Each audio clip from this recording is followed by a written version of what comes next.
excited about summer, but we have one more. And so Jacob Nguyen is coming to the stage. He's going to talk about the power in youth. But just a little bit about Jacob. He's a 15-year-old senior attending Corona Del Mar High School. He hopes to be able to travel to every country in the world. He enjoys playing pickleball and ping pong with his friends and learning languages, biking around Newport Beach at his school, and he's also a member of the Debate and Mock Trial Club, jazz band, water polo team, and the Academy of Global Studies. So please give a warm welcome to Jacob Nguyen.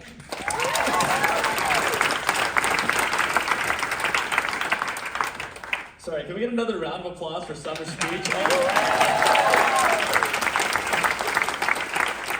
Hi, my name is Jacob Nguyen, and today I'm going to be talking about the power in you. How many of you recognize this painting on the left here? The School of Athens. These are the greats of knowledge. Socrates, Plato, Aristotle. And we see people like Gauss, Euler, Newton, and Einstein, all recognizable among struggling high school students and experienced academics. These trailblazers have built the foundations on which our knowledge lies, but their legacies wouldn't exist had they not published their work, had they not taught it to other students who have been bringing it generation after generation. When I think of the greats of knowledge, I think of these people, but when I think of my greats of knowledge, I think of different people who might not be recognizable. I think of people like Mayberry, Westhart, Ngo, Hamora, Weed. The list goes on, and while they might not be recognizable to the average household person, to me, they are the people who pushed and encouraged my learning. They are my great teachers. And there are hundreds and thousands of other students who can attest to that ability. And those great teachers can be like that for any student. And those great teachers are also standing in front of me. Great teachers are people who are able to push students to pursue knowledge, to make them sprint in the marathon of knowledge, to have an untamable flame that will consume all papers, all worksheets that are given to them. That is the power in you. You. Why? Youth.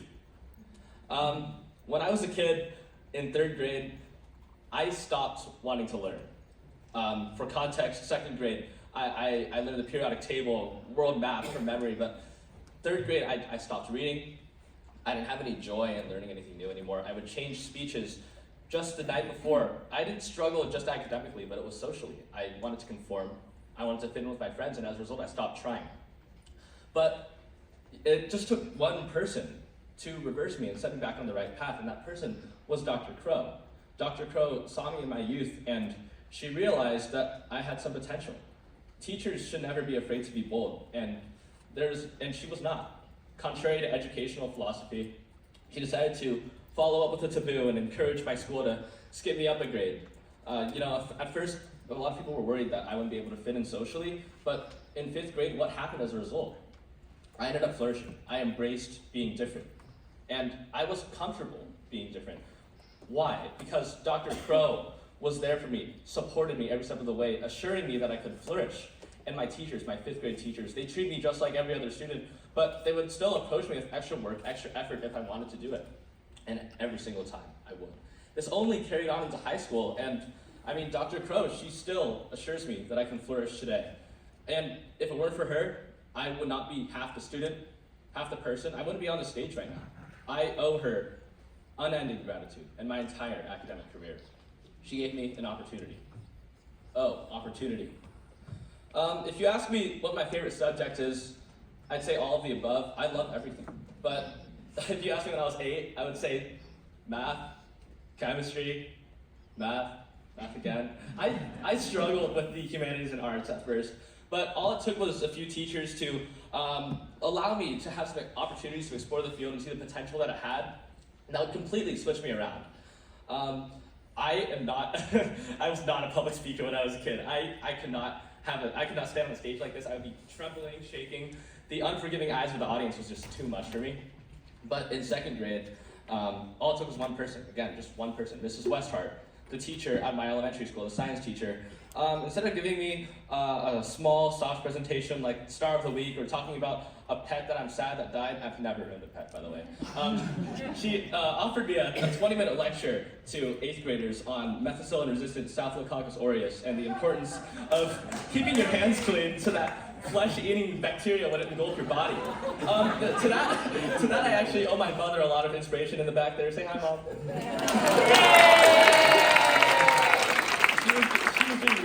it, and she's always taught me to keep myself clean, and she's one of the biggest inspirations of my life. But, you know, I'm gonna be honest, that lecture, I completely bombed that lecture. It was rambling. The students couldn't follow it. My voice was not commanding, but, you know, I loved it. I loved talking to people. I loved informing people. So that one lecture, that one bombed lecture, stemmed into me begging my mom to sign me up for speech and debate classes, then her rushing me up and down the 405, up and down to Irvine half an hour every single week, and then joining the speech and debate club at middle school, doing all these competitions in high school and being lucky enough to win some rounds and fail a lot more. But, you know, if I didn't have Mrs. Westhart, I would be quiet, I would be shy, and I would, again, have trouble fitting in. She saw my potential to become a public speaker. Oh no. It's all right. Yeah, it's That's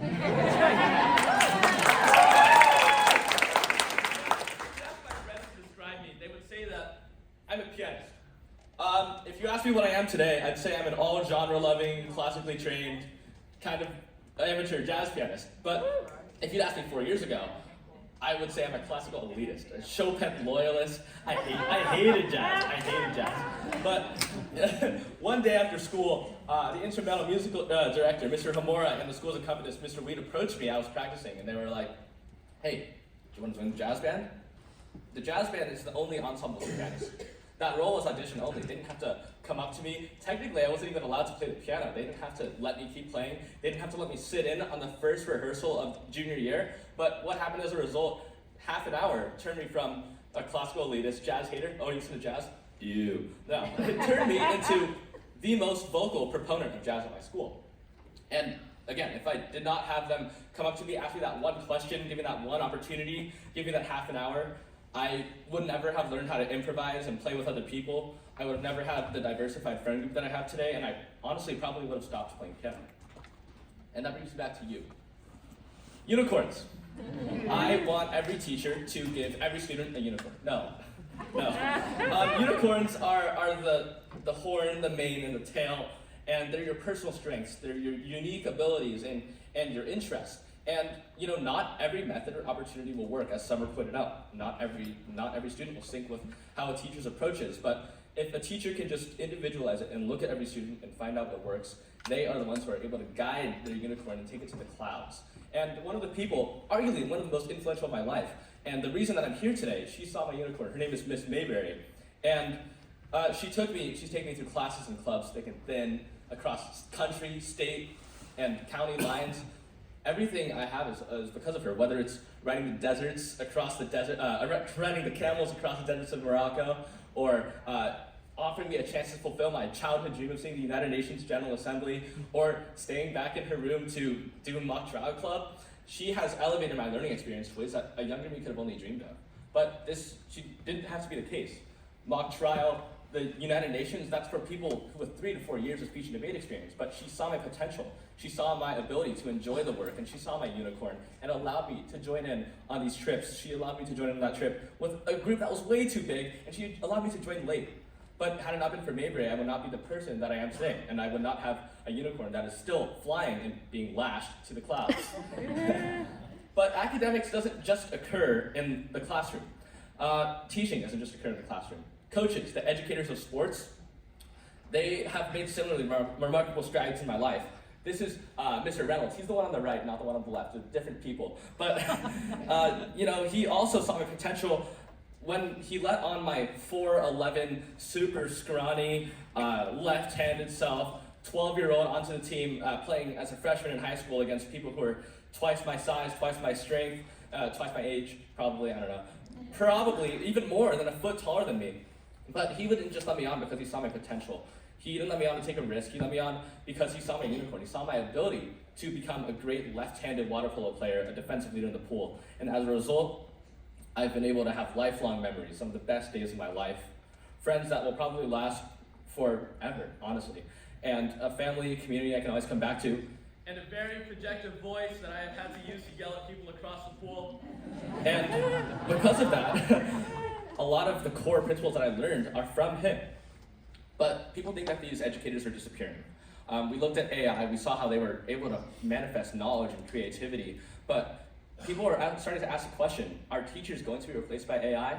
My answer to that, never. They never will. AI Clay pointed out with the large language models, it's teachers that we need to make it unpredictable, to bring creativity. And while AI can see the what and the how, it's teachers that see the who and the why. AI recognizes data that's already existed, but teachers are the ones who can see the potential, see all of the different paths that students can take. Teachers are the ones who can equip our youth, the ones who can give them opportunities, the ones who can find their unicorn. To make us the world changers of the future and the world changers of really now, it's teachers that can tie our youth there. And that will never go away. No one will replace it. And that is the power in you. Thank you.